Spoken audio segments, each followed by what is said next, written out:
아침을 시작하는 슬기로운 방법. 오늘 내게 이로운 뉴스. 노영희의 출발 새 아침 슬기로운 인터뷰. 폭력 집회를 지도한 혐의 등을 받고 있는 한국기독교총연합회장 전광훈 목사가 소환 5번째 만에 경찰에 결국 출석을 했네요. 11시간 반 동안 조사가 이루어진 건데요. 전 목사는 폭력 시위 개입에 대해서 계속 부인을 하고 있습니다. 하지만 당시 집회 장면에서는 전 목사의 선동 장면이 그대로 나오기도 했죠. 가짜뉴스를 바로잡겠다. 기독교 시민단체 평화나무의 김용민 이사장 모시고요. 자세한 얘기 나눠보겠습니다. 이사장님 안녕하세요. 네, 안녕하십니까. 네. 오랜만에 봬요. 예. 여기 와 계셨군요. 네, 그렇습니다. 자, 우리 한번 이제 얘기를 한번 본격적으로 해볼 건데요. 예. 오늘은 저희가 이제 평화나무 이사장으로 소개를 드립니다. 네. 평화나무 기독교 시민단체. 이 어떤 일을 하는 단체입니까? 네, 기본적으로 개신교가 이제 사회 참여를 할 수 있고요. 또 때로는 이제 예언자적인 목소리를 낼 수도 있어야 합니다. 이 사회를 향해서. 그러나 그 차원이 아니라 특정 정당을 지지하고 반대하고 그러면서 본인들이 이제 기득권, 권력을 쥐려 할 경우에는 이 종교가 뭐 성경 시대부터 시작해서 계속해서 타락하고 결국에는 패망을 해왔거든요. 이런 일을 반복해서는 안 되겠다. 개신교가 개신교 위치에 서 있으면서 예언자적인 목소리를 내는 그런 기회로 바로 서야 한다라는 차원에서 저희가 이 불법적 정치 개입, 선거 개입을 막기 위할 목적 또한 그 전초 단계인 가짜 뉴스를 막 유포하는 행위들을 방지하기 위해서 제지하기 위해서 그렇게 해서 만든 시민단체입니다. 그렇군요. 불법적 정치 개입과 가짜뉴스 확산을 시키는 이 단체를 좀 우리가 한번 좀 그렇게 하지 말아달라라고 하기 위해서 만들어졌다 이건데요. 네, 그렇습니다. 전광훈 목사가 어제 12시간 가까이 조사를 받았는데 왜 조사를 받은 겁니까? 그동안 4차례 정도 나와서 조사받아라. 서울 종로경찰서가 이렇게 요구했는데 4번 거부했고요. 5번째 나온 겁니다. 아마 본인에게 있어서는 이번에도 나가지 않으면은 강제 수사로 이제 들어가서 결국 구속당할 수도 있겠다라고 걱정했던 것 같습니다. 본인은 그런 판단이 있어서 나온 것 같은데 지금 전광훈 목사에게 제기된 혐의가 너무나 많습니다. 그렇군요. 또 하나하나 굉장히 위중해요. 그렇기 때문에 뭐 조사받을 가치가 없어서 안 나왔다 그동안 얘기했지만은 그건 이제 본인 생각이고요. 하나하나 따져보면은 너무 위중해서 이거를 더 이상 경찰도 좋은 말로 불러가지고 이제 기다리기에는 한계에 봉착했던 것 같아요. 그 상황까지 온 것 같습니다. 그러니까 4번 정도 소환에 불응하면 할 수 없어요. 체포영장을 발부받든지. 다른 사람 같은 경우에는 뭐 제가 알고 있기로 한 3번 정도 강제, 3번 정도 이렇게 수사에 협조하지 않으면은 그러면 그때 강제 수사로 돌입할 수 있다. 그러니까 큰 소리는 치셨지만 또 혹시 체포당할까 봐 걱정돼서 나간 것 같다 이렇게 지금 보시는 건데요. 지금 김용민 이사장께서 결국 전광훈 목사를 고발한 거잖아요. 구체적인 내용을 조금 알려주시죠. 지금 전광훈 목사의 혐의는 내란선동이요. 그리고 폭력 시위 주도, 기부금품법 위반, 정치자금법 위반, 반국가단체 구성, 그리고 범죄단체 조직. 한 6가지 됩니다. 이 가운데서 저희 평화나무가 고발한 것이 한 5가지 되네요. 여기서 제가 좀 여쭤보고 싶은 게 기부금품 모집 위반, 정치자금법 위반 이건 뭡니까? 그 10월 3일과 10월 9일에 서울 광화문에서 큰 집회를 열었잖아요. 전광훈 씨가. 그러면서 당시에 헌금함을 돌렸습니다. 뭐 본인은 이게 예배였기 때문에 예배 중에 헌금을 받는 것은 뭐 잘못된 행위가 아니다라고 말하는데 그거는 이제 종교를 빙자한 종교 행사를 빙자한 정치 집회였습니다. 관청에 아무런 그 신청도 하지 않고 이렇게 기부금을 모금하는 것은 법 위반 사항입니다. 그래서 지금 전광훈 씨가 조선일보 인터뷰에서 1억 이상의 돈을 그 자리에서 거뒀다라고 얘기를 했는데 이거 뭐 당연히 1,000만 원 이상 기부금을 받을 때에는 이게 신고하도록 돼 있어요. 또 승인을 받도록 돼 있어요. 그 법을 정면으로 위반한 것이다 이렇게 저희는 판단했습니다. 그나저나 이제 법률가 앞에서 이 법을 논하다 보니까 제가 옷깃을 여미게 됩니다. 아이고. 아니 근데 저는 좀 궁금한 게 이렇게 그 집회에 나오신 분들한테 헌금함을 돌리면 1억 이상이나 거칩니까? 그 상황에서? 그거 굉장히 많은 사람들이 모였고요. 또 이제 이런 극우적 성향의 집회에 나오신 분들의 네. 씀씀이가 상당하다 이런 얘기를 제가 전원을 통해 들었습니다만. 그렇군요. 네. 돈을 아끼지 않는다. 또 그 자리에서 전광훈 씨는 뭐 교인이든 비교인이든 그러니까 전광훈 씨가 아니라 전광훈 씨 측은 네. 교인이든 비교인이든 헌금을 내시라 이렇게 권유를 했고요. 그래서 이거는 종교 행사 때 신자들을 상대로 걷는 행위와는 완전히 다른 것이다. 저희는 이렇게 판단하고 있습니다. 근데 이거 약간 다른 문제이긴 한데 네. 정광훈 목사하고 황교안 자유한국당 대표하고 같이 뭐 예배도 드리고 이런 모습도 많이 포착이 되지 않았습니까? 네네네 그렇습니다. 두 분 간의 관계는 뭐예요 그러면? 그 아주 보수적 기독교 신앙을 공유하고 있는 사람으로 보이는데 저희가 판단했을 때는 그들의 정치적 목적도 같은 게 아닌가 하는 그런 의심을 지울 수가 없습니다. 그러니까 아까 말씀하신 개신교 단체가 불법적으로 정치 개입한다라고 하는 그 혐의점과 관련해서 네네네. 지금 한국당의 그 대표가 참석하는 것이 그런 오해를 받을 수 있으니까 이 부분에 대해서 조금 보고 싶다 뭐 이런 얘기신 거죠? 네 그렇습니다. 특히 그 전광훈 목사 같은 경우에는 한국기독교총연합회 대표회장이 됐는데 그 이후에 황교안 자유한국당 대표가 됐단 말이죠. 그렇죠. 대표로 이렇게 선출된 이후에 한기총을 예방했는데 한기총은 지금 현재 사실상 껍데기만 남았다 이렇게 봐도 무리는 아닙니다. 네. 주요한 교단들이 탈퇴했거나 혹은 행정보류. 그러니까 회원으로 남아 있지만 회비를 안 내는. 그래요? 이름만 올려놓는 네네. 그런 경우입니다. 그래서 지금 거의 껍데기만 남은 상황인데 그런 한기총의 기독교 사정을 잘 알 황교안 대표가 가서 그렇게 예방을 했다는 것 자체가 굉장히 무리한 행동이었다라고 볼 수밖에 없는데 근데 전광훈 씨 주장에 따르면은 네. 자신이 황교안 대표로부터 집권 이후에 장관직을 주겠다 이런 제안을 받았다라고. 그런 보도도 한번 나오긴 했었죠. 예, 그래서 그걸 자기 예배 시간에 교회에서 얘기했어요. 자기가 이제 설교하는 예배 시간에 이야기를 했는데 이와 관련해서 황교안 대표는 저희가 취재해봤더니 뭐 그런 말 한 적이 없다라고 얘기하고 있고 MBC 취재진이 가서 이런 말 하지 않았냐라고 전광훈 씨한테 물어봤더니 뻔히 영상이 남아있는데도 자기는 그런 말 한 적이 없다라고. 딱 부인을 해버려요. 영상이 남아있는데. 네. 예. 그래서 일단 이 두 분의 관계가 상당히 좀 의심스러운 부분이 있고요. 이렇게 황교안 대표 같은 경우도 참 이해할 수 없는 부분이 뭐냐면은 전광훈 씨가 여러 기도원 집회 때 했던 말이 있습니다. 네. 그 자신이 그 이끄는 교회 사랑제일교회라고 동대문구 쪽에 있습니다만은 사랑제일교회 이 교회에다가 헌금을 내면은 통상 이제 다른 교회 같은 경우에는 헌금을 내면은 그래도 그 교회 내 교인 조직이 결산도 하고 말이죠. 그렇죠. 회계 처리를 좀 잘해야 되겠죠. 감사도 하는 경우도 있고요. 그런데 이 교회는 헌금을 내면 정광훈 목사가 자기 마음대로 써도 되게끔 정관을 만들었다. 그래서 뭐 이걸 깎아서 먹어도 되고 뭐 그냥 교회를 팔아 먹어도 되고 그런 표현까지 썼어요. 어머나. 근데 이런 정관을 만들어준 사람이 바로 법무법인 태평양의 황교안 변호사였다. 그렇군요. 예, 이런 이야기를 했어요.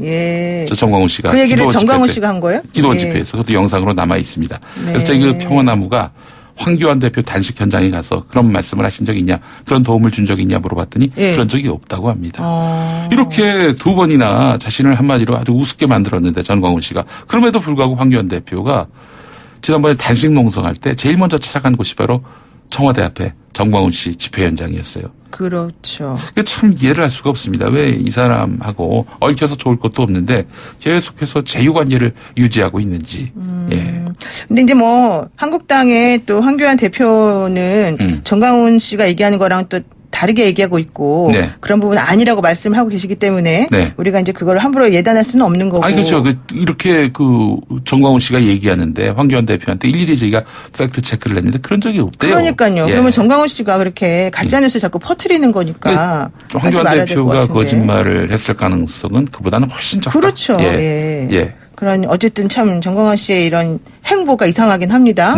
뭐 영상도 있는데 막 아니라고 하기도 하고. 근데 더 제가 또 조금 놀랐던 거는 청와대 앞 집회에 범투본인가 뭐 그때 집회에서 했던 발언이 얼마 전 유튜브에 이제 공개가 되면서 문제가 됐었었는데요. 그 문제가 된 발언이 뭐였습니까? 그 자신이 이제 하나님하고 아주 긴밀한 관계다 이런 얘기를 하는 것도 사실은 기독교에서는 이단으로 볼 소지가 있어요. 그래요? 원래 목사님들은 긴밀한 관계인 게 아닙니까? 아니 이제 물론 이제 하나님과 예. 하나님을 자기가 이제 믿으니까. 믿고 예. 존경하고 또 사랑하고 이런 거야 뭐가 문제가 되겠습니까? 근데 자신이 하나님으로부터 직통계시를 받는다? 아. 이거는 이단적 주장일 가능성이 있어요. 왜냐하면은 네. 직통계시라고 하는 것은 하나님이 자신에게 특별한 메시지, 계시를 내린다는 건데, 그러니까 이제 그 전광훈 씨가 자기 하나님으로부터 받은 계시 중에는 네.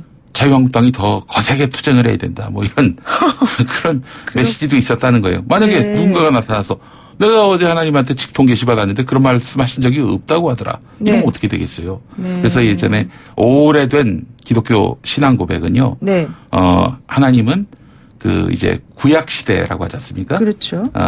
예수가 활동했던 그 신약 시기 그 이전에는 직통계시가 있을 수 있었지만은 예수 이후로 예수가 이제 그렇게 해서 이제 부활 승천했다고 기독교인들은 믿지 않습니까? 네. 그 이후에는 성경이 하나님의 유일한 메시지다.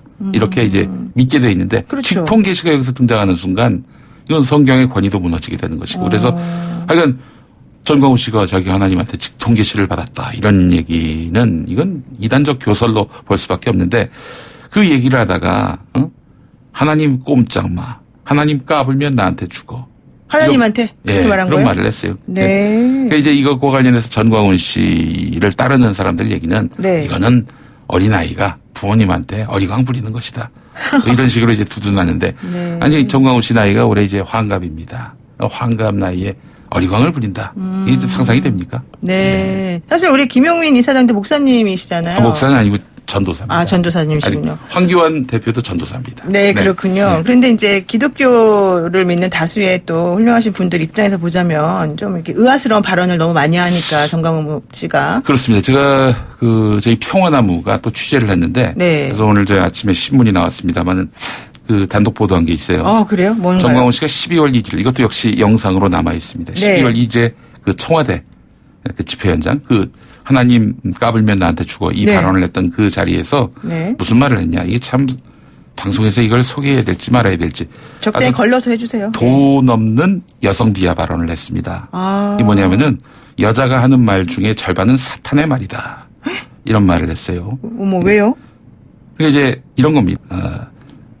마누라라는 표현을 썼습니다. 아내는 에덴 동산부터 사고를 쳐서 선악과를 따먹어서 세상을 이렇게 만들었다. 나는 집사람하고 상의 안 한다. 집사람하고 상의하다가 신세가 거꾸로 처박힌다. 여자가 하는 말은 절반은 사탄의 말이다. 이런 말을 하더니 여자들은 아주 간교하다. 사탄을 못 이긴다. 목회의 세계에서 목회를 전광훈 목사처럼 승리하는 목회를 하려면 우선 3호 아내를 이겨야 한다. 이런 말을 하더니 50년 전에도 모이는 교인들이 15명, 지금도 모이는 교인들이 15명. 이런 교회의 특징이 뭔지 아는가? 사모님이 기침만 해도 목사들이 경기를 일으킨다.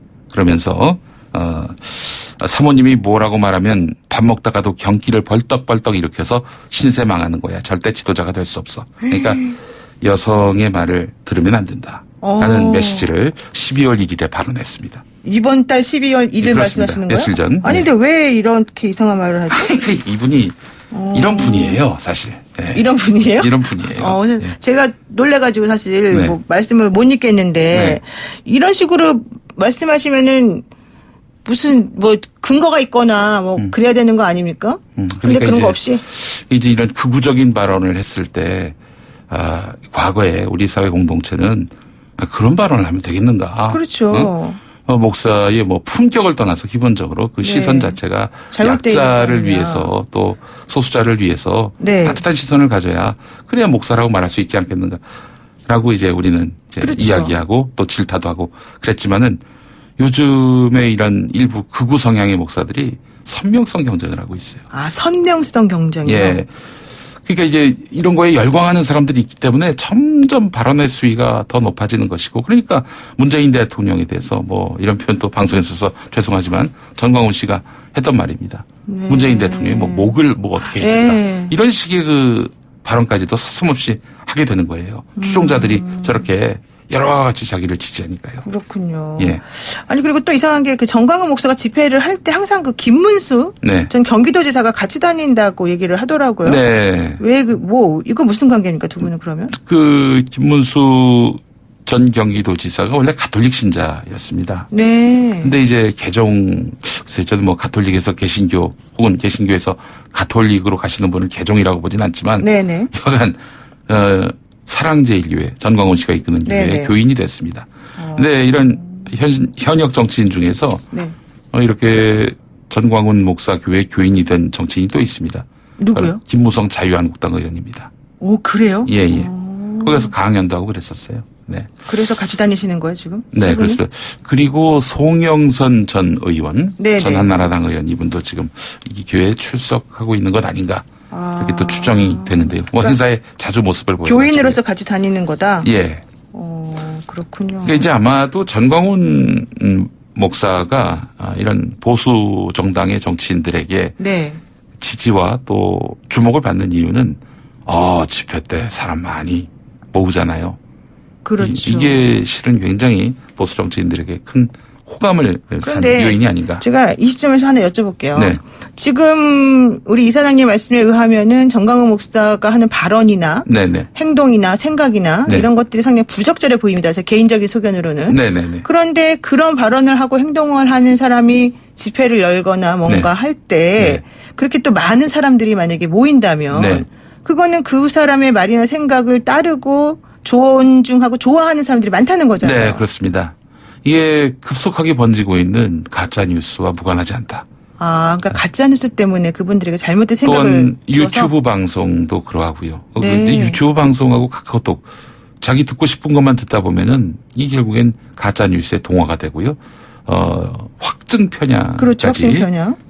심해지는 겁니다. 그래서 사실은 우리가 불편하더라도 항상 진실에 접근하려고 우리가 좀 이탈하더라도 다시 진실로 돌아올 수 있는 이런 자세가 필요한데 이 기능이 어떤 이런 이 노력들이 많이 축소돼 있는 것이 아닌가. 소홀히 취급받고 있는 것이 아닌가 이런 염려를 하지 않을 수가 없어요. 예. 그렇군요. 그러니까 예. 사실 이제 요즘 유튜브가 활성화되면서 맞춤형 뉴스 전달이 자기가 원하지 않더라도 딱딱 뜨더라고요. 그렇죠. 들어가게 되면. 예. 그러니까 확증 편향이 점점 이제 커지게 되는 건데. 믿고 싶은 것만 믿는 게 이제 확증 편향이죠. 그렇죠. 자기가 예. 생각하는 게 뭔지 잘 몰랐다 하더라도 그쪽으로 계속 얘기 듣다 보면 또 그 말이 네. 사실인 것처럼 느껴지니까요. 예, 예. 그런데 이제 또 약간 결을 달리해서 그 청와대 앞에서 계속 그런 식으로 이제 집회를 이분이 오랫동안 하고 계시니까 소음이 또 사실 너무 크지 않습니까? 그렇습니다. 사실 공공의 안녕과 질서를 유지하는 것이 공권력의 책무인데요. 그렇죠. 그런데 지금 방치하다시피 했어요. 그러다 보니까 지금 현장에 계신 분들 저희가 또 취재를 했어요. 잠입 네. 취재를 했는데 취재를 진짜 잘하시네요. 너무나 춥습니다. 그렇죠, 춥고요. 지금. 또 네. 최근에도 비 내리던 날에는 정말 이게 뭐 그 현장에 조금도 앉아서 이렇게 있을 수가 없어. 있을 수가 없을 정도로 예. 춥기도 하고 예. 화장실 문제도 좀 잘 해결되지 않아 가지고 그 인근 주택가에 지하 주차장이나 이런 음습한 곳에서 이제 볼일을 또 보시고? 볼일을 보시는 분들도 상당하고요. 또 이런 분들 같은 경우에 되게 고령자들이 많으세요. 네. 그래서 뭐 감기약을 아예 그냥 밥 먹듯이 드시는 분도 많고 신경과 계통의 네. 약을 드시는 분도 저희가 만날 수 있었고요. 또 그중에는 또 계속 남아 계신 분 중에는 순국결사대가 있어요. 순국 열사대요? 순국결사대. 결사대? 그거 뭡니까? 나라를 위해서 자기 몸을 바치겠다? 희생해도 되겠다. 그러니까 이분들이 이렇게 몸도 아프시고 상황도 열악하고 그런데도 계속해서 이런 집회를 같이 하시는 이유가 순국 결사를 위해서다. 그런 분들도 개중에 예. 있죠. 한 500명 정도 규모가 아닌가 추정할 수 있을 것 같은데 이들이 왜 어떻게 뭘 순국하겠다는 네. 것이냐. 목적이 뭐예요? 목적이. 청와대를 이제 진격하겠다. 청와대를 진격해요? 예, 진격해서 문재인 대통령 끌어내가지고 네. 10월 3일 집회를 앞두고는 정광훈 씨가 이런 표현을 썼어요. 문재인 대통령 끌어내서 그 사도세자를 넣었던 그 뒤주. 예. 뒤주에다 문 대통령을 넣어가지고 서울구치소로 가져가서 박근혜 전 대통령과 바꾼다. 이제 교환한다. 뭐 이런. 아이고, 참 이해가 안 되는데, 근데 저희는 사실 지난번 인터뷰를 했어요. 그 청와대 근처에 이제 시각장애인 학교가 있거든요. 네. 국립서울맹학교. 네. 예. 그 학부모님하고 전화 인터뷰를 했었었는데 너무 힘들다는 거야. 애들이 공부를 해야 되는데 너무 소음도 시끄럽고 네. 시각장애인들은 또 이제 다른 감각에 의존해서 네. 이걸 해야 되는데 훈련을 못 한다는 거죠. 그러면 좀 미안한 마음이라도 있어야 되는데 이걸 갖고 신고하고 민원 넣고 이런 사람들을 또 상대로 해서 네. 학부모를 상대로 해서 또 괴롭힘을 가하고 있다 이런 보도도 있었죠. 또 그 정도가 아니라 행패가 아주 심한 것이 남의 건물 들어와 가지고 거기서 용변을 보는 것이 이제 CCTV에 포착된 경우도 있었고요. 네. 그리고 또 일부 같은 경우에는 식당에 갔어요. 네. 뭐 이제 식재료가 없어가지고 팔 수가 없었는데 그래서 오늘 저희 영업을 다 마무리해야 될 것 같다라고 했더니 이 빨갱이구만. 나 같은 애국자를 보고 네. 음식을 내놓지 않는 거 보니까 빨갱이구만. 이런 식의 말로 행패를 부린 그런 일도 저희가 취재할 수가 있었습니다. 네, 들으면 들을수록 상당히 놀라운데 또 이런 얘기가 있더라고요. 청와대 앞에 빌라를 빌렸다. 네. 그래서 다른 사람들한테는 밤새워서 노숙하라고 노숙을 하라고 하면서 또 본인은 밤에 빌라로 들어가더라. 네. 이건 무슨 얘기입니까? 예. 지금 유튜브 보시는 분들 한번 우리 김영민 이사장이 가져온 신문 예. 이거 좀 한번 봐주세요. 예. 죄송합니다. 예. 이게 저희가 취재한 내용이 있어요. 네. 근데 여기가 빌라가 한 40여 평 되는 걸로 알고 있는데. 네네. 예.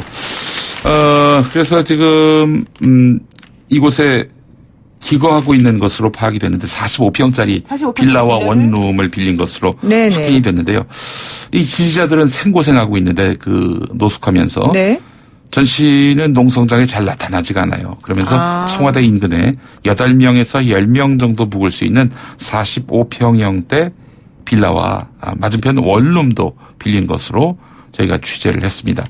근데 여기에는 지금 전 목사가 실제로 기거하고 있는지는 모르겠다. 구체적으로 확인하진 못했는데 그 추종자들 또 전 목사 대신에 마이크 잡고 막 선동하고 막 예배 형식의 집회를 인도하는 이런 사람들이 묵고 있는 것으로 파악이 되고 있습니다. 천막농성은 오로지 일반 교인들의 몫이라고 보시면 될 것 같아요. 그러니까 본인은 좀 좋은 데 가서 편히 주무시면서 일반 교인들한테는 그렇게 희생을 해라 또 이러는 그래서 거군요. 이제 지지자들한테 가서 이런 상황을 알고 있냐라고 물어보니까 네.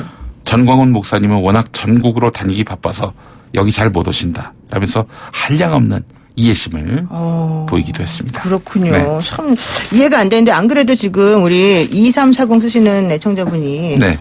저렇게 전광훈 씨가 목사하고 뭐 기독교인이라면 용납할 수 없는 방식으로 하나님을 들먹거리면서 극단적 발언을 하는데 네.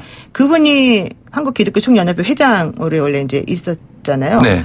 그 협회에서는 왜 그러면 그 전광훈 목사에 대해서 아무런 반발이나 네. 뭐 탄핵 같은 행동하지 않는 이유가 뭡니까? 동의하기 때문입니까? 이러네요. 한기총이 말이죠. 1989년에 생겼습니다. 네. 어떻게 생긴 거냐면 1988년에 그때만 해도 한국개신교 교단연합체는 유일하게 한국기독교교회협의회라고 NCCK 네. 이것만 있었어요. 네. 이것만 있다시피 했는데 근데 여기가 1988년 2월에 이 88선언이라는 걸 했어요. 뭐냐면은 88선언이요. 남북 간의 그런 분단을 끝내자 이러면서 남북 간의 분단에 있어서 책임이 남북 양국에 있다. 이렇게 이야기를 했는데 여기에 반발한 보수 성향의 목사들이 아니 나만이 뭔 잘못을 했느냐 이러면서 따로 교단연합체를 만들자 해서 만든 것이 바로 한기총이고 주축을 이루던 목사들이 되게 이북에서 내려오신 분들, 실향민들 이런 분들이 주축이 돼서 만들어졌는데 그래서 한기총은 그 이후 쭉 한국 개신교회의 보수 성향을 대변해 왔는데 네. 2010년쯤에 대표회장 선거할 때 금품이 오가는 이런 선거가 이제 확인이 돼가지고 그때부터 살포하고 막 이랬군요. 개신교계의 그 상식적이고 합리적인 단체들이 네. 뭐 한기총이 이제 끝났다, 역사적 역할 다 했다, 이제 그만 문 닫아라 했는데, 네. 근데 계속 유지가 되어 왔고요. 그 사이에 한기총은 점점 사회적 신뢰는 물론이고 교회 내에서의 어떤 그런 대표성도 줄어들면서 나중에는 전광훈 씨가 그 한기총을 접수해도 될 만큼 그 위세가 축소가 된 거죠. 그렇군요. 예, 그래서 지금 남아있는 사람들이 지금 한국교회를 대표할 수 있는 사람들이냐? 저는 그렇게 보지 않습니다. 결국 전광훈 씨 추종자들이 주류를 이루고 있는 그런 한기총이다. 그래서 이제 기독교인들이 아닌 사람들은 잘 모르니까. 네, 그 한기총 내부에서도 사실 반발과 비판의 목소리가 나오지 않는 게 아닙니다. 네. 근데 그 한기총의 그 전광훈 목사 대표회장이 그런 사람들을 막 잘라요. 해고하기도 하고 뭐 그냥 직을 박탈하기도 탄압하는군요. 하고 이런 식으로 해가지고 지금 한기총이 완전히 전광훈 사조직이 돼버렸습니다. 그렇군요. 이 사람이 이렇게 하는 거는 뭐 정치의 뜻을 품고 뭐 활동하는 건지 잘 모르겠는데. 본인 자신은 뭐 국회의원이 될 생각 없다, 장관할 생각이 없다라고 말하지만 자기가 정치인들을 좌지우지하는 그런 존재로서 남길 바라고 있는 것이고 그래서 앞으로 대한민국은 전광훈 중심으로 돌아간다라는 발언을 하다가 하나님 까불지 마, 까불면 죽어. 이런 발언이 나온 거예요. 그렇군요. 예. 자, 마지막 질문 하나만 여쭐게요. 예. 조사받을 가치가 없어서 경찰에 출석하지 않았다. 그동안에 원래 그랬다가 네. 이제 사실은 어제 조사 받았습니다. 네네. 자, 그럼 이제 앞으로 조사 결과 어떻게 될까요? 그동안 했던 발언들만 보면은 상식적이고 합리적으로 보자면은 이거는 내란 선동으로 볼 수밖에 없어요. 많이 표현의 봐줘서. 자유는 아닙니까? 예? 표현의 자유. 표현의 자유인데 그 순국결사대를 만들었고 탈북자 단체를 동원해가지고 10월 3일에 실제 청와대로 진격하면서 경찰을 때리고 폭행하고 폭력도 하고. 예. 그리고 그 전에 계속해서 3월 1일에 청와대로 진격해서 끌어내자 8월 15일도 그랬다는 얘기가 있고요. 광복절에. 예, 10월 3일에도 개천절에도. 그런 시도를 하려고 했었고 그리고 12월 21일 돌아오는 12월 21일에도 청와대로 진격해서 4.19식으로 대통령을 끌어내자 이런 발언을 했습니다. 다음 주 토요일이네요. 그러면. 반복적이고 구체적인 실행 계획과 방법 그리고 이를 실행할 수 있는 사람들을 선발을 했고 네. 유서까지 받았다는 거 아닙니까? 유서를 받아요? 유서까지 받았어요. 무슨 유서를 받아요? 그러니까 청와대로 진격해서 총 맞아 죽은 애는 혹시라도 돌아가시는 거 아니에요? 잘못되더라도 예. 나 괜찮다. 예. 내가 열심히 이런 나라를 위해서 하는 거니까. 네, 그 유서를 썼다는 거예요. 그 증언을 저희가 또 받았습니다. 그러면 결국 조사 결과 사실은 상당히 나중에 곤욕을 치를 수도 있겠군요. 예, 근데 지금까지는 경찰이나 검찰이 좀 종교의 어떤 그런 특수성 같은 것들을 인정해 줘서였는지 많이 봐줬어요. 근데 많이 봐주기엔 너무나 이 심각하다. 많은 분들이 고통을 겪고 있고 또한 법 질서의 그 기강이 또 흔들릴 수밖에 없는 그런 상황에 놓여 있습니다. 권위가 많이 실추됐어요. 그렇죠. 네. 저는 오늘 사실 상당히 충격적인 얘기 많이 들었는데요.